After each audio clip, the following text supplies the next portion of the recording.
करना है। और जब हम लोग सब्सट्रैक्शन ऑफ वेक्टर को पढ़ते हैं तो सब्सट्रैक्शन करने के लिए हम लोग अप्लाई करते हैं लॉ ऑफ एडिशन को। तो पहला हम लिखेंगे क्या, सब्सट्रैक्शन जो करना होगा हमें, तो पहला हमारा आता है ट्रायंगल ऑफ एडिशन, यानी आप ये लिख सकते हैं कि subtraction of vector, subtraction of vector of क्या लिखेंगे, vector using triangle law of addition, using triangle law of addition, triangle law of addition, law of addition. तो हमारे पास ये आएगा ना। और दूसरा जो हम पढ़ना है, ये हमें पढ़ना है क्या, subtraction of vector, subtraction of आपका वेक्टर यूजिंग जो हमारे पास है ये पैरेललोग्राम लॉ ऑफ एडिशन, यानी सब्सट्रैक्शन भी करना है तो हमें लॉ ऑफ एडिशन से, पैरेललोग्राम ये आपका जो आएगा लॉ ऑफ एडिशन आएगा, जिसमें से हम पहला बात करने वाले हैं ट्रायंगल ऑफ एडिशन से कैसे सब्सट्रैक्शन करेंगे। ठीक है, हमारे पास दो वेक्टर दे दिया, मैंने मान लिया क्या कि हमारे पास दो वेक्टर दिया हुआ है, एक वेक्टर हमारे पास ए दे दिया है एंड हमारे पास दूसरा वेक्टर जो है ये बी दे दिया है। पहला वेक्टर ए है एंड दूसरा वेक्टर हमारे पास बी दे दिया है। और जब जैसे ही ट्रायंगल लॉ की बात होगा तो हमारे पास पहला वेक्टर जो ए है इसके हेड पर हमारा दूसरा वेक्टर बी आ जाएगा। अब हमें क्या करना है, सब्सट्रैक्शन करना है दो वेक्टर को, यानी आर जो है हमारा ये सब्सट्रैक्शन के कारण से आया किसका, ए वेक्टर का और माइनस बी वेक्टर का। लेकिन हमें यूज करना है triangle law of addition, addition का कॉन्सेप्ट। तो यहाँ से लिखेंगे क्या कि आर जो हमारा है ये ए वेक्टर प्लस हमारा क्या आएगा माइनस बी वेक्टर।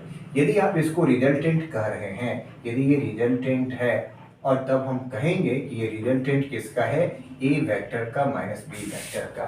जब कभी भी फिजिक्स में आप रिजल्टेंट निकालते हैं तो रिजल्टेंट वास्तविक में वेक्टर का एडिशन ही कहलाता है। यहाँ भी जो हमारे पास आर वेक्टर दिया हुआ है ये R vector A vector minus B vector का रिजल्टेंट नहीं है, ए माइनस बी का रिजल्टेंट नहीं है।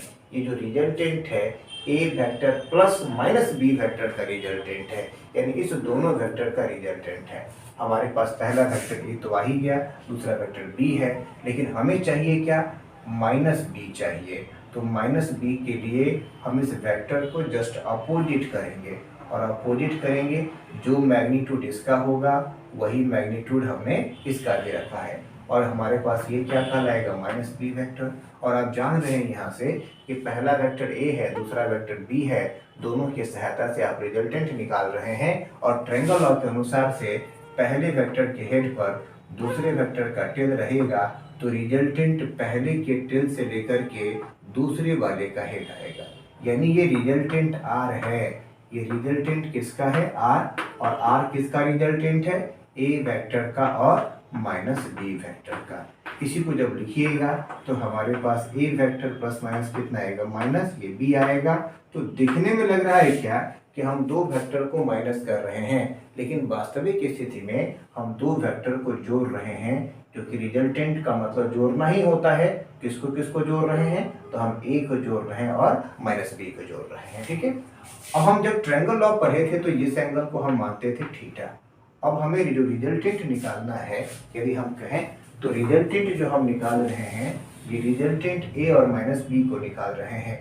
इस दोनों के बीच में जो एंगल है, अब जो एंगल हमारे पास है ये एंगल थीटा है, तो ये एंगल हमारे पास 180 180 माइनस थीटा आएगा। क्यों, क्योंकि हम जानते हैं कि लीनियर पेयर है और जब कहीं भी लीनियर पेयर रहेगा तो एंगल 180 डिग्री बनेगा, उसमें से ये हमें माइनस करना है तो बचेगा क्या, 180 माइनस थीटा। और हम ये भी जानते हैं कि जब कभी भी दो वेक्टर एडिशन के फॉर्म में रहता है, पहला वेक्टर ए है और दूसरा वेक्टर हमारे पास माइनस बी है और दोनों के बीच का जो एंगल है ये थीटा इज इक्वल टू यदि 180 डिग्री है, तो हम एडिशन के कॉन्सेप्ट में पढ़े थे कि resultant square would be equal to पहले वाले का मैग्नीट्यूड का स्क्वायर, सेम एज दूसरा वाला जो वेक्टर है उसका मैग्नीट्यूड का स्क्वायर। माइनस बी वेक्टर और बी वेक्टर दोनों का मैग्नीट्यूड बराबर होता है, वेक्टर में जब कभी भी माइनस का सिंबल लगता है तो ये माइनस का सिंबल हमेशा अपोजिट डायरेक्शन को बताता है।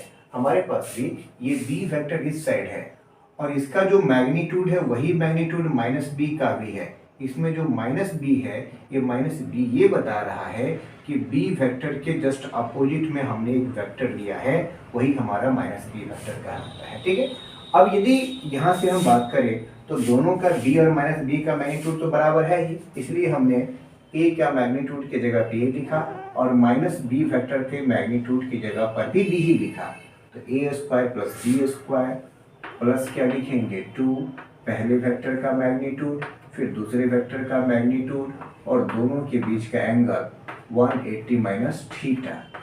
हमारे पास दोनों के बीच का जो एंगल है, ये दोनों के बीच के एंगल को हम करें 180 माइनस थीटा, तो यहाँ पे पुट करेंगे 180 माइनस थीटा, दैट्स राइट। अब इसी को फर्दर लिखेंगे तो ये r square would be equal to A square plus B square plus हमारे पास क्या आएगा 2ab और cos 180 minus theta would be equal to minus cos theta. तो ये कर आगे इस प्रकार से। अब इसी को लिखेंगे तो r square would be equal to A square plus B square और आप जानते हैं कि प्लस माइनस क्या आएगा माइनस, तो माइनस 2ab cos थीटा के वैल्यू के बराबर आएगा।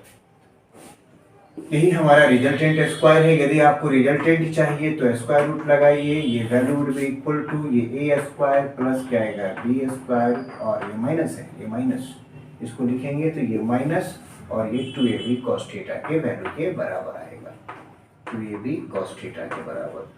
इस मीन्स जब कभी भी किसी भी दो वेक्टर को हम लोग घटाते हैं, वास्तविक में हमने जोड़ा ही है, तो उसका जो वैल्यू आएगा क्या कि A square plus B square minus 2ab।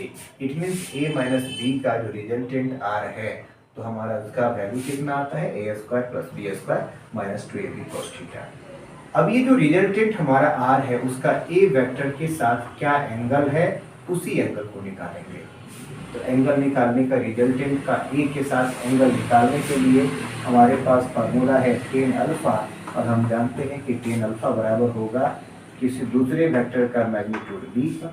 तो दूसरा का मैग्नीट्यूड कितना माइनस b का कितना आएगा b ही आएगा, b साइन क्या लिखते हैं थीटा। तो हमारे पास एंगल यहाँ पे थीटा नहीं है 180 माइनस थीटा है डिवाइडेड बाय a प्लस क्या लिखेंगे b और एंगल लिखते हैं तो कॉस के साथ एंगल तो 180 माइनस कितना आएगा थीटा। जब इसी को आप सॉल्व कीजिएगा तो sine 180 minus theta b sine 180 minus theta would be equal to sine theta और जब यहाँ लिखेंगे a प्लस क्या आ जाएगा b है तो ये प्लस b और cos 180 minus theta would be equal to minus cos theta. तो ये हमारे पास ये वैल्यू होता है। जब इसी को आप यहाँ पे लिखेंगे, यहाँ लिखिएगा तो tan alpha would be equal to हमारे पास b साइन थीटा आ जाता है और नीचे प्लस माइनस क्या आ जाएगा माइनस, तो a minus b cos theta आएगा। इसमें काफ़ी आसान सा चीज़ें हैं सब्ट्रैक्शन में। सब्ट्रैक्शन में जब कभी भी आपको दो वेक्टर दिया रहता है, यदि एक वेक्टर हमारे पास a है और दूसरा वेक्टर हमारे पास b दे दिया है और रिजल्टेंट यदि r है, a और b के बीच का एंगल थीटा दे दिया है, पहला वेक्टर a है दूसरा वेक्टर यदि b है और दोनों के बीच का एंगल यदि हमारा थीटा दिया हुआ है, तो रिजल्टेंट का जो लिखेंगे वैल्यू रिजल्टेंट स्क्वायर, ये रिजल्टेंट स्क्वायर इसमें आएगा और r जब लिखेंगे तो r का वैल्यू हमारे पास ये आ जाता है। यदि हम इस दोनों की सहायता से हम बनाते हैं पैरेललोग्राम, ये माइनस बी वेक्टर है, ये दोनों की सहायता से ट्रायंगल बनाएंगे, माइनस बी वेक्टर है तो ट्रायंगल से हमारा ये बन जाएगा, ये रिजल्टेंट आएगा।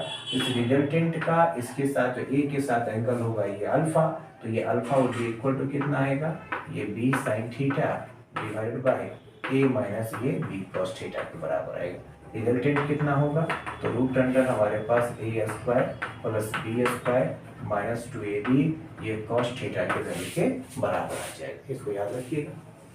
सेम चीज हमारे पास पैरेललोग्राम लॉ ऑफ एडिशन से भी होता है। यदि हम सब्ट्रैक्शन करना है दो वेक्टर का, यदि हमारे पास r बराबर है और मैं चाहता हूं कि दो वेक्टर का सब्ट्रैक्शन करें, कौन से लॉ से पैरेललोग्राम लॉ से, तो जैसे ही पैरेललोग्राम लॉ से सॉल्व करेंगे दोनों वेक्टर का टेल हमारे पास एक साथ होना चाहिए। अब हमारे पास दिया हुआ है ये दोनों वेक्टर का टेल एक साथ और साथ में हमारे पास जो वेक्टर दे दिया है, इस दोनों वेक्टर के बीच में हमारा एंगल थीटा के बराबर दिया हुआ है, ठीक है। अब हमें रिजल्टेंट चाहिए, रिजल्टेंट हम जानते हैं कि रिजल्टेंट का मतलब होता है वेक्टर एडिशन। पहला वेक्टर हमारे पास ए है और दूसरे वेक्टर को लिख सकते हैं कि ये हमारे पास माइनस बी वेक्टर है। इट मींस ये जो आर है, ये आर हमारा रिजल्टेंट है किसका, ए वेक्टर का प्लस क्या है माइनस बी वेक्टर, यानी a and minus B vector का रिजल्टेंट हमारे पास आर है। हमारे पास ए वेक्टर भी है, बी है, लेकिन हमें माइनस बी चाहिए। तो माइनस बी बनाने के लिए हम इस वेक्टर के मैग्नीट्यूड के बराबर हमने इसको जस्ट अपोजिट डायरेक्शन में एक वेक्टर बना दिया। ये हमारा क्या कहलाएगा, माइनस बी वेक्टर। अब हमें रिजल्टेंट चाहिए किसका, ए का और माइनस बी का। तो जिस किसी भी दो वेक्टर के बीच में रिजल्टेंट चाहिए, आप उस दोनों की सहायता से बनाते हैं पैरेललोग्राम। और ये जो पैरेललोग्राम है, इस पैरेललोग्राम बनाएंगे तो आप ठीक फिगर नहीं बनाना, ध्यान पूर्वक बनाइएगा। पैरेललोग्राम में अपोजिट साइडेड का जो अपोजिट साइड होता है ये इक्वल भी होता है, पैरेलल भी होता है। तो हमारे पास ये पैरेललोग्राम बना। इस पैरेललोग्राम का जो डायगोनल होगा, ये डायगोनल ही रिजल्टेंट कहलाएगा। तो किसका रिजल्टेंट, तो ए का और माइनस बी का, ये माइनस बी है तो ये ए का और किसका माइनस बी का रिजल्टेंट। और जब इसी को लिखेंगे तो ये ए माइनस कितना आएगा, बी आ जाएगा। अब यदि आप ए और बी के बीच का एंगल देखें तो थीटा है, लेकिन हमें रिजल्टेंट पता है, रिजल्टेंट किसका है, ए और माइनस बी। और जब आप ए और माइनस बी के बीच के एंगल को निकालिएगा तो ये एंगल 180 माइनस थीटा आ जाता है। यानी आप जिस किसी भी दो वेक्टर को जोड़ रहे हैं, एक आपका ए है, दूसरा आपका माइनस बी है, इस दोनों के बीच का एंगल आपके पास 180 डिग्री माइनस थीटा है। और जब ऐसा रहेगा तो आप इसी प्रकार से चीज़ों को सॉल्व करेंगे। तो r would be equal to root under a square plus B square minus 2ab cos theta और tan alpha would be equal to b sin 180 something, ये हमारे पास आएगा। और जब इसी को आप फर्दर सॉल्व करिएगा, इसी को आप जो लास्ट में सॉल्व करिएगा, तो इसी का सॉल्व करने के बाद जो वैल्यू आ जाता है tan अल्फा, जो हमारे पास आएगा, ये tan अल्फा का वैल्यू ये b sin theta divided by plus minus कितना आएगा, माइनस, तो a minus b cos theta के वैल्यू के बराबर आएगा। ठीक, अब अगले स्टेप की बात करते हैं। जिस प्रकार से आपने एडिशन वाले कॉन्सेप्ट में आपने पढ़ा था सम इम्पोर्टेंट केसेस, उसी प्रकार से हम सब्सट्रैक्शन वाले में भी कुछ इम्पोर्टेंट केसेस को याद रखते हैं। और वो केसेस क्या है, इसको देखिए। यदि मैं ये कह रहा हूँ कि हमारे पास केस नंबर फर्स्ट, पहला केस, यदि मैं ये कह रहा हूँ कि हमारे पास कोई आर वेक्टर है और r vector would be equal to a vector और माइनस क्या है, बी वेक्टर, और ए एंड बी के बीच का एंगल, यानी हमारे पास कोई वेक्टर ए है और हमारे पास कोई दूसरा वेक्टर बी है, उसके बीच का एंगल यदि हमारा थीटा दे दिया है, और इस थीटा का वैल्यू यदि मैं 0 डिग्री कह देता हूँ। 0 डिग्री कहने का मतलब कि ये दोनों का डायरेक्शन क्या है, सेम है। पहला वेक्टर ए है, दूसरा वेक्टर हमारे पास बी है, और दोनों का डायरेक्शन सेम है, तो निश्चित रूप से थीटा का वैल्यू 0 होगा। और हम जानते हैं क्या कि जब थीटा 0 होगा तो आर का वैल्यू हमारे पास ए माइनस बी का मॉड आएगा। क्यों आएगा, इसी को हम आगे देखते हैं। इसी का प्रूफ की बात करेंगे कि ये वैल्यू सच में क्यों आता है। हम यहाँ से लिखेंगे तो हमारे पास क्या आएगा, R square would be equal to A square plus B square minus 2ab, ये cos थीटा के बराबर आएगा। That's right. अब अकॉर्डिंग टू क्वेश्चन कहा जा रहा है कि theta is equal to 0 degree है। जैसे ही आप थीटा बराबर 0 पुट करेंगे, A square plus B square minus 2ab cos 0 कितना आएगा, 1, तो ये 1 आ जाएगा। और इसको लिखेंगे तो r square would be equal to A square plus B square minus 2ab तो हो ही गया। और जब इसी को फर्दर आगे लिखा जाए तो ये a माइनस बी का होल स्क्वायर आ जाएगा। ठीक है, ये आर स्क्वायर। अब यहाँ से फर्दर हम जब r की बात करेंगे तो r हमारे पास आ जाएगा r would be equal to a minus b. लेकिन हम जानते हैं कि वेक्टर का मैग्नीट्यूड कभी भी निगेटिव नहीं होता है। r एक रिजल्टेंट है और रिजल्टेंट भी एक प्रकार का वेक्टर ही होता है, तो इसका मैग्नीट्यूड निगेटिव नहीं होने के कारण से हम यहाँ पे लगा देंगे मॉड। ये केस नंबर 1। सेम है, इसी प्रकार से केस नंबर 2 की बात करेंगे, केस नंबर हम 3 की बात करेंगे। केस नंबर 2 क्या कहता है, इसको देखिए। केस नंबर 2 कहता है कि हमारे पास दो वेक्टर हैं, एक ए है दूसरा हमारे पास बी वेक्टर है, दोनों में माइनस है जिसके कारण से हमारा आर आ रहा है। ठीक है, यानी हमारे पास पहले इसी को फर्दर और कह रहा है क्या कि थीटा बराबर हमारे पास 90 डिग्री है, थीटा 90 डिग्री है। इस प्रकार की बात करें, अब इसमें आप लिखिएगा वैल्यू, तो r square would be equal to हमारे पास ए स्क्वायर प्लस बी स्क्वायर आ जाता है।